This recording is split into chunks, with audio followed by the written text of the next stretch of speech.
Chapter 15. January was coming to a close, and with it came snow. Adam didn't sleep at all that night after the break-in. He sat on his bed, catching up on his downloaded videos. His bedroom door remained locked, after a thorough search of the room, of course. He occasionally took a break from YouTube to watch the snow fall. Not long after the sun rose, he unlocked his door and went downstairs. The townhouse was quiet and empty of other life. He'd heard his roommates leave an hour earlier and knew he was alone. He usually enjoyed having the place to himself. Adam wasn't sure his roommates even believed him about what happened in his room. The only proof had been the unlocked front door, but that could have easily been an oversight by all of them. Adam prided himself on making sure the door was locked, but he could be forgiven if he forgot yesterday after the incident at work.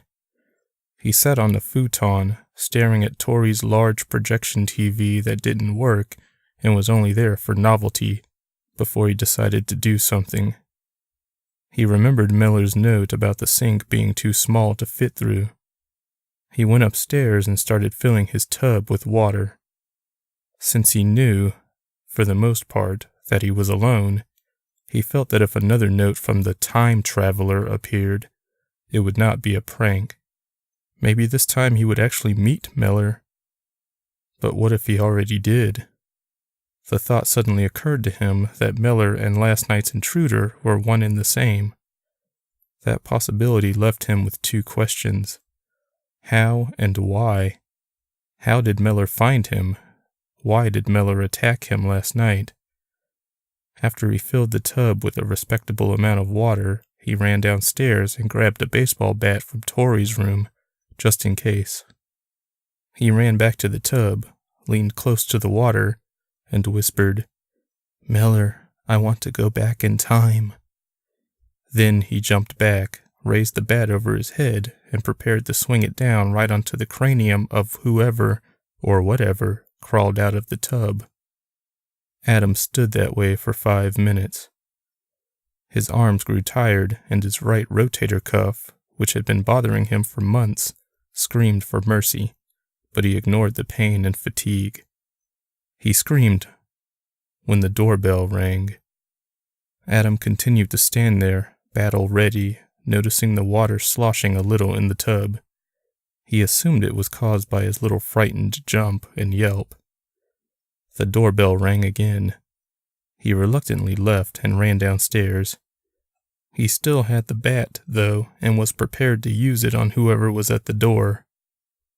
He wanted to use it, but for different reasons. Standing there was his annoying landlord. "Hello, Mr. Young," she said as she rubbed warmth into her arms. "How are you doing this morning?" She gave the bat a disinterested glance. "I'm fine. How are you?" "Cold," she said with a laugh. Adam smiled just to be nice, but he got no mirth from this. He wanted to run back upstairs to intercept Miller. "Sorry to bother you, but I thought I'd remind you that rent is due today. I remember you telling me that your roommates don't keep you in the loop about that, and since you haven't signed the lease yet..." The landlord was around Adam's age, maybe younger, definitely not older unless she bathed in unicorn blood, and she seemed nice enough.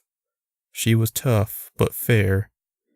Adam had been planning to put the money in an envelope and slip it through her mail slot later, but she hadn't given him the chance.